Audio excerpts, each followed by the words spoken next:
So we have a very similar looking area to the previous one, but with one major difference, the radar is not working. The radar is being jammed by a beetle somewhere on this floor, which has some very scary implications for a couple reasons. One, obviously we don't know where any of the treasures are, and in the case of floors with falling enemies, it'd kind of be nice to have a heads up if something's about to fall, if it happens to have a treasure, like so. If this actually ends up having a treasure, that'll actually be very fortuitous timing, but it didn't. For the sake of demonstration, I mean. There's the beetle in question. I actually don't remember the name of this enemy. Again, I actually don't remember a lot of enemy names, but basically try to stun it. It'll actually lure Pikmin, so you want to defeat it quickly, especially if you're fighting near water, so it doesn't lure Pikmin into water. Trying to stun it while it's actually doing its call was very interesting, because I feel like a lot of Pikmin weren't actually trying to fight it there. But oh well, we got through it anyway. There was the one that has the treasure.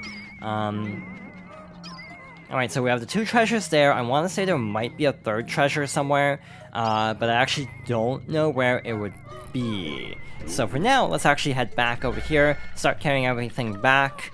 The other scary part is sometimes enemies won't spawn until you actually have a group of Pikmin with you. Oh yeah, by the way, I meant to mention this sooner. I double-checked, also speaking of which, I double-checked and I was thinking about a different dungeon when I was talking about boulders in the Bulbulax Kingdom. I remembered which dungeon it actually was even, or which cavern it was. So yeah, it was just bombs for the Bulbulax Kingdom. Which in some ways, bombs are actually less scary because they at least have a timer, so you have some time to get out of the way of the explosion, rather than boulders that give you comparatively less time. So yeah, oddly enough, that is less scary, despite how it sounds.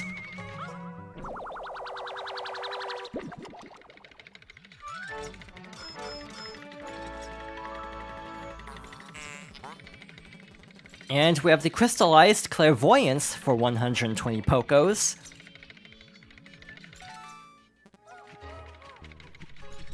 I am sensing a pattern with some of these treasures. We'll definitely learn more about that later on.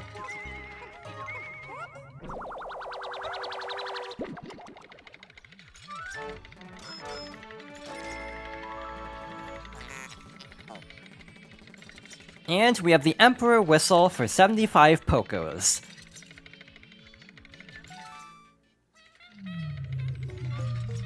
Okay, so that's everything on this floor. But yeah, that kind of demonstrated what I was talking about. Like, you really don't want to leave Pikmin unattended, just in case enemies start to fall. It kind of defeats the purpose of multitasking if you have to monitor everything anyway, which I do feel like is a weakness of the randomized nature of these sub-levels.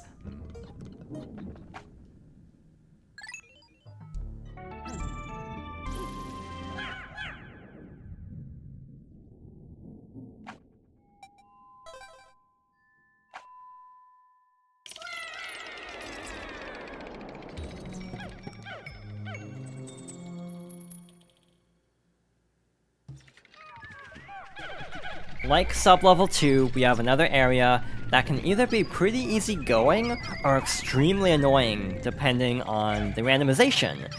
We also have a new type of Candy Papa. This one's actually a little bit tricky to use in terms of trying to register it, because it's actually timing-based. Basically, if you've lost Pikmin up to this point, this one will basically give you more Pikmin than you throw in. So you toss in one Pikmin, and it should give you, well, that was a bad throw. It'll give you, like, I think 8 Pikmin of that same color as it's cycling through. So it only gives you the base 3 colors, so you can't get, like, purple Pikmin or white Pikmin using this particular Candy Pop Bud. But again, I'm using it just for the sake of registering it for later. There's also a white Candy Pop Bud. I am very scared of this floor, by the way. I actually see the enemy we have to defeat. But the problem is, there's water. And that's kind of the problem with this particular sub-level, is there's a lot of water, there's a lot of poison. It's just kind of a pain to navigate this area, because there's so much like conflicting stuff here to avoid. And there are enemies to worry about, which is why I'm treading a little bit lightly here, to avoid actually, like, getting ambushed. So yeah, we're good there, I hope. Again, sometimes the game will surprise you, where sometimes it'll, like, make it seem like you're good to go, and then you try to go through an area, and then there's the enemy, and then you're in trouble. So, just double checking over here. There was a treasure kind of that I'm trying to look out for. It wasn't there though. There's also a wall over here. This one does have the treasure I am looking for, I think, maybe? It's actually hard to tell, it kind of blends in. So we'll actually worry about the beetle first. Just for the sake of actually having a radar, that'll make things a lot easier. So yeah, the worst part about this floor, depending on how it randomizes, is not being able to easily get your Pikmin through here. Like, having this little narrow stretch. Also, we have a Snagret near water and this beetle, which is very unfortunate, like, enemy placement and hazard placement, to have all this stuff in one place. We also have a Dwarf Bulb Orb. So yeah, this is a very not great floor. I'm whistling so it doesn't die from poison. It's fine. We should not have survived that, if I'm being totally honest. Yeah, like, seriously, we should not have survived that. This is a predicament. I do not know how to deal with this, to be honest. If we can fight the Snagret, like, over to the side, we should be fine. But if we fight it too close to the water or the other enemies, we might be in trouble. So yeah, it's just kind of based on how cooperative the enemies all decide to be in one time, and the answer is not very, as is sometimes the case in this game. Yeah, this is the first, like, really awful floor setup we've actually had, where just a lot of things are working against us at one time.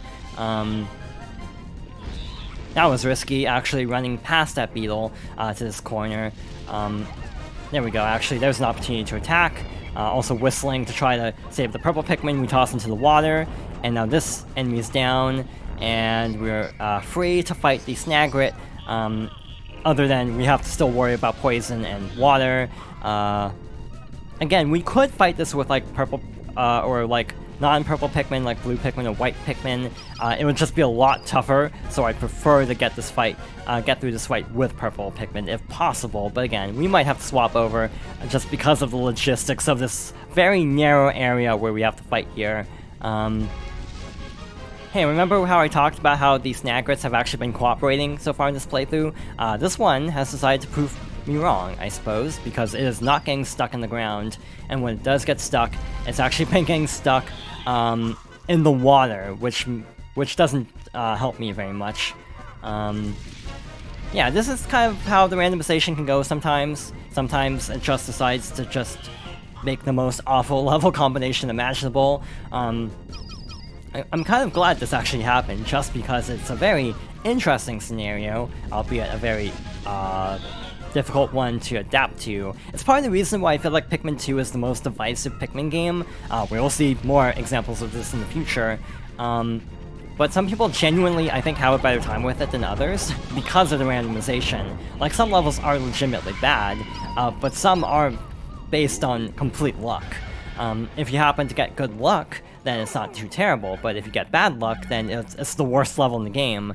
And that lack of consistency, I think, is what makes this game so polarizing, but also kind of interesting at the same time. That was a bad throw. Well, we got through that interesting scenario.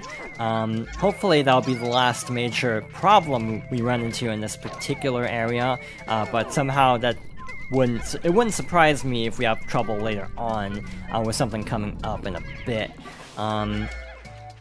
But yeah, we're actually pretty much good to go here.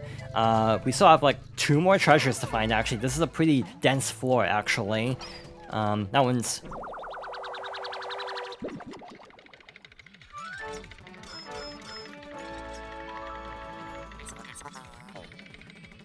And we have the stupendous lens for 120 Pokos.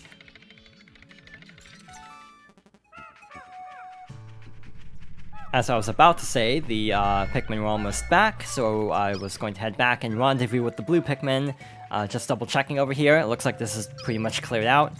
We don't need the yellow Pikmin for much anymore, for the rest of this dungeon at least. In the meantime, we want to explore this open area. We have the radar going off, which is not a great sign, as usual. That usually means there's an enemy, or something buried, but oftentimes it's an enemy. This is the Snagret Hole, so we do have to deal with quite a few of these enemies here. And this one decided to be way nicer, thankfully, after the struggles from the previous one. There was the treasure I was looking for earlier.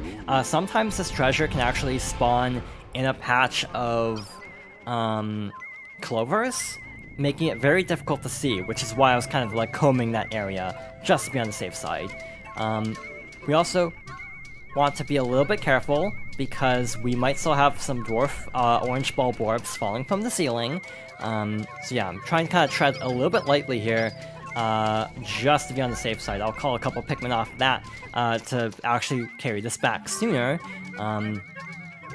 Yeah, this floor definitely could have gone worse, but also definitely could have gone a lot better too. This is a very interesting run of this floor.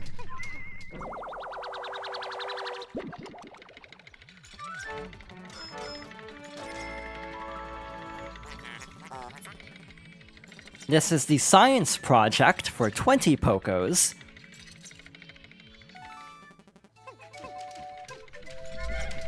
And the next treasure is right around the corner. Let's get the yellow Pikmin to help out, carry this back a little bit faster than otherwise.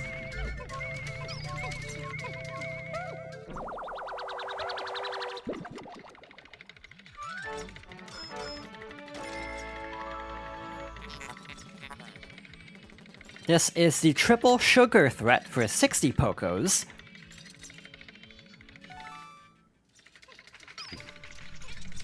I'm actually starting to wonder if we'll break 8,000 by the end of this cavern, because we're actually really close, but I just need to remember how much the last couple treasures are actually worth, which I'm actually not 100% sure. We'll get close either way, meaning we're getting increasingly close to our goal.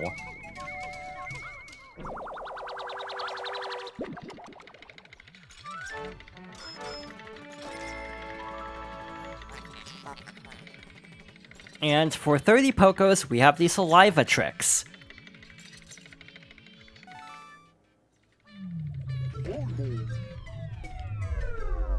Alright, so after all of that work, we are good to move on.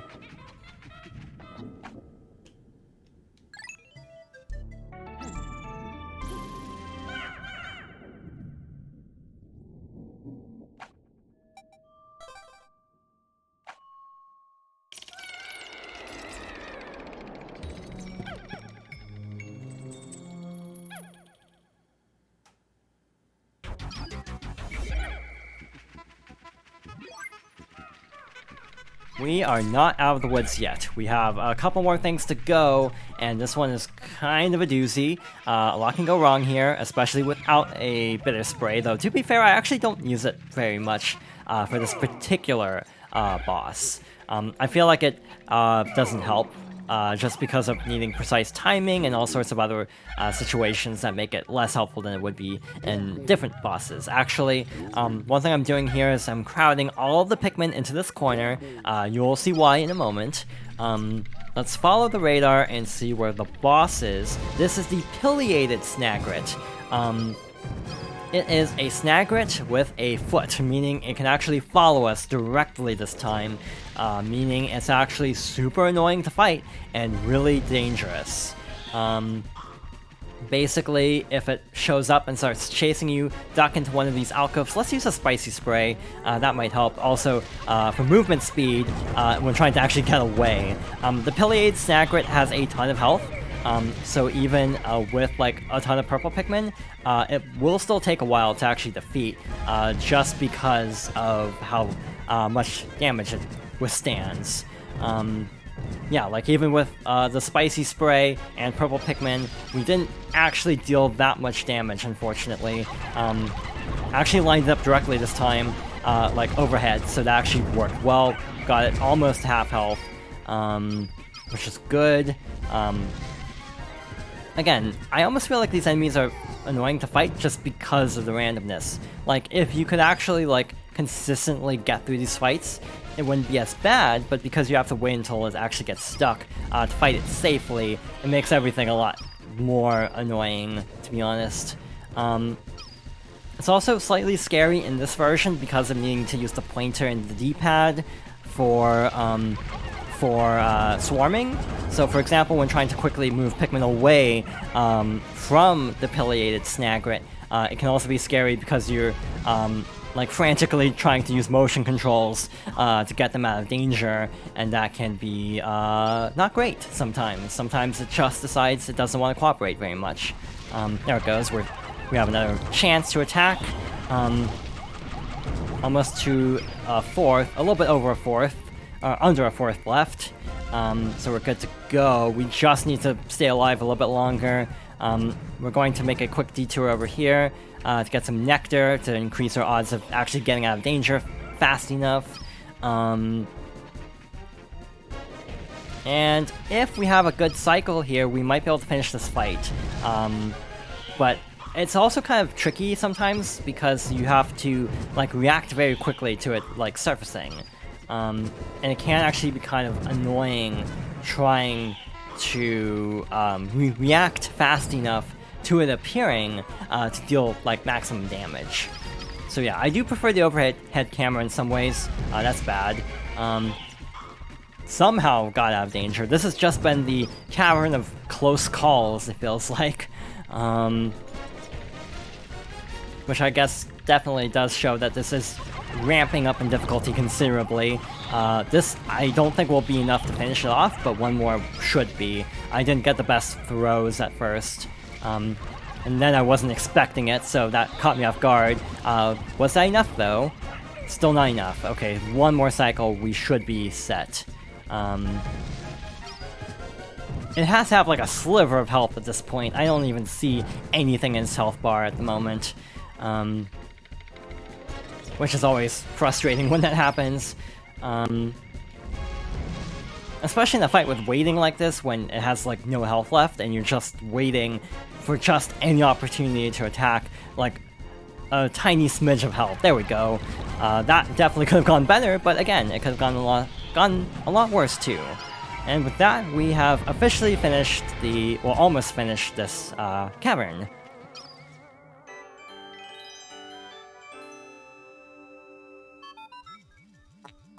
You've done it! That bird beast will trouble you no more.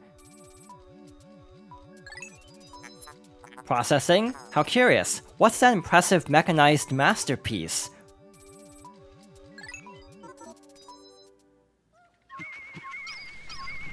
We will find out momentarily once we have the other Pikmin help out. I definitely want to collect some nectar for the purple Pikmin because we still lost a few more flowers after getting the first round of nectar. Also, an off chance again of getting more bitter spray. They're actually not working on this wall. No wonder it's taking so long.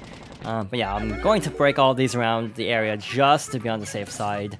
Again, nectar is actually helpful here. But again, I would prefer the other, to be honest, because there are easier ways to get nectar, or additional ways to get nectar, not so much for the other, at least easily. We have a lot of nectar around. There's also, like, I guess they expected you to lose a lot of Pikmin here, because they give you a lot of the candy pop buds also. But again, this is a difficult area, so I'm not overly shocked by the game actually giving you a lot of resources to get through this. But we managed to get through it, well, with some problems.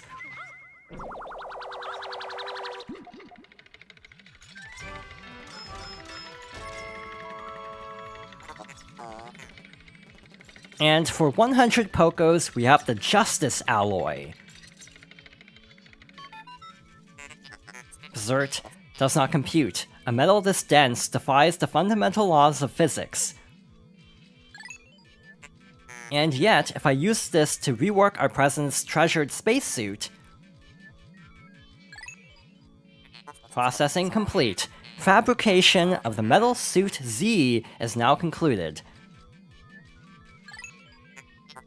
The suit is extremely durable. Getting gnawed or stepped on will now produce minimal pain.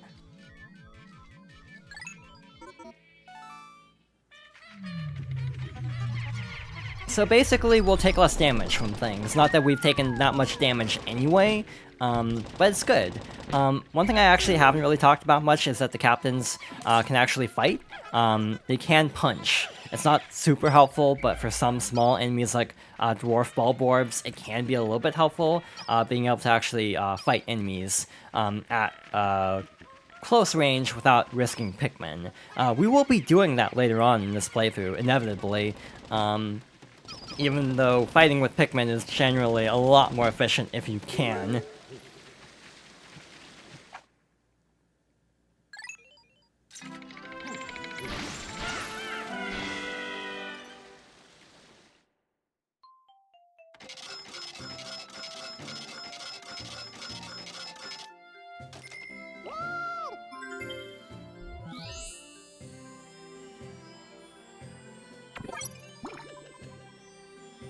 We definitely ran into a lot of trouble, but luckily we got through in one piece.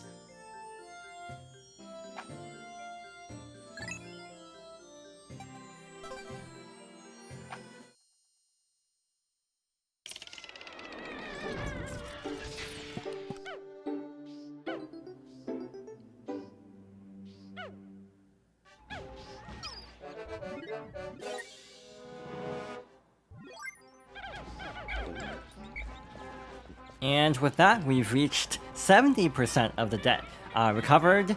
So for the rest of the day, which we have like a little bit over a fourth of the day, probably about a third left, we're basically going to collect more of the bitter sprays, because again, I accidentally used one.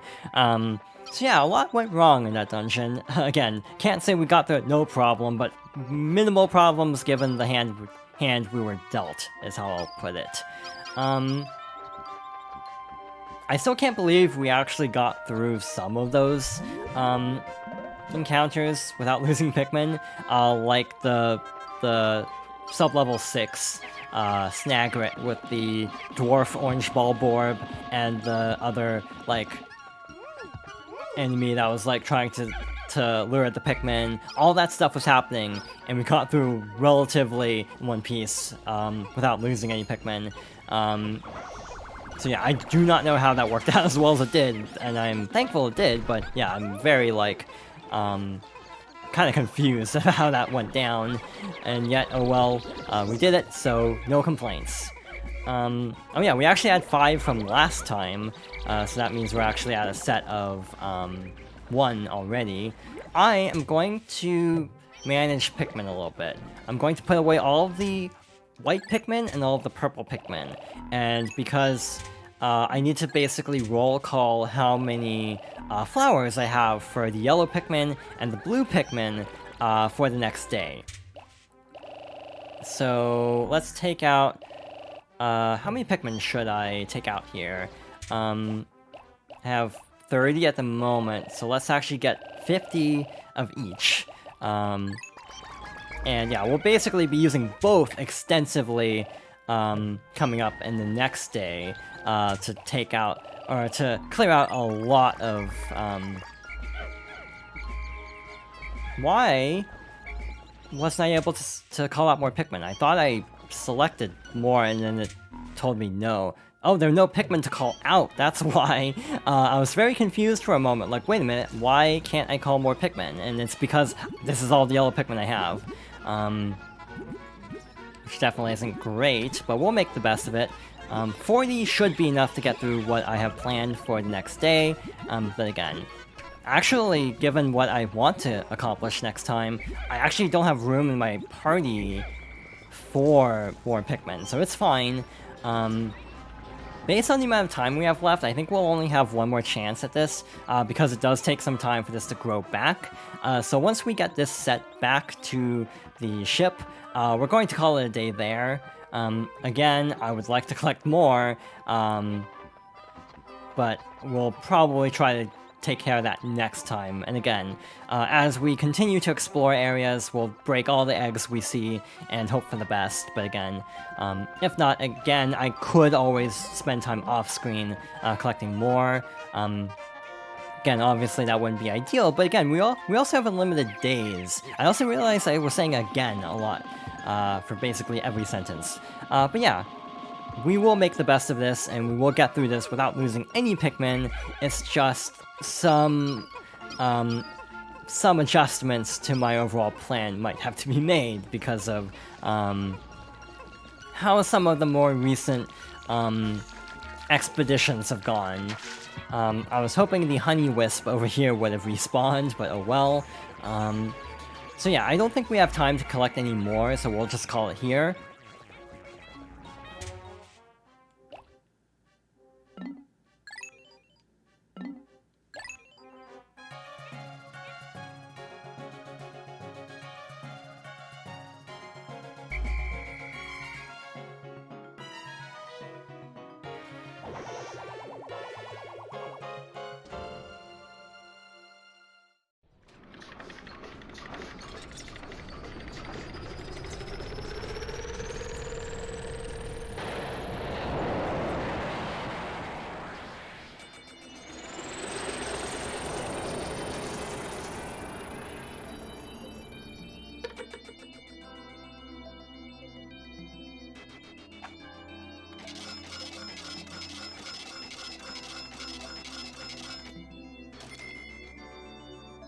And with that, we are just shy of 8,000 Pokos.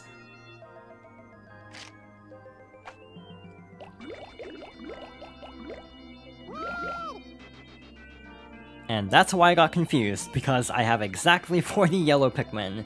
But all the blue numbers, the red numbers, and the purple numbers went up at least. And the yellow number only dropped by 1, which is good because, again, we need about 40 yellow Pikmin for the next day.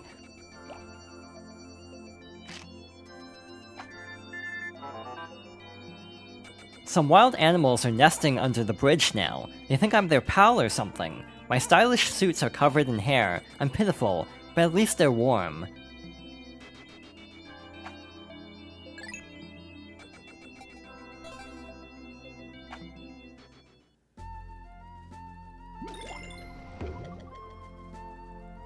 And with that, we have cleared out the Awakening Wood. So next time, we have a choice between the Valley of Repose and the Perplexing Pool, but I want to start with the Perplexing Pool. So thank you for watching, and I hope you'll join me next time for more Pikmin 2.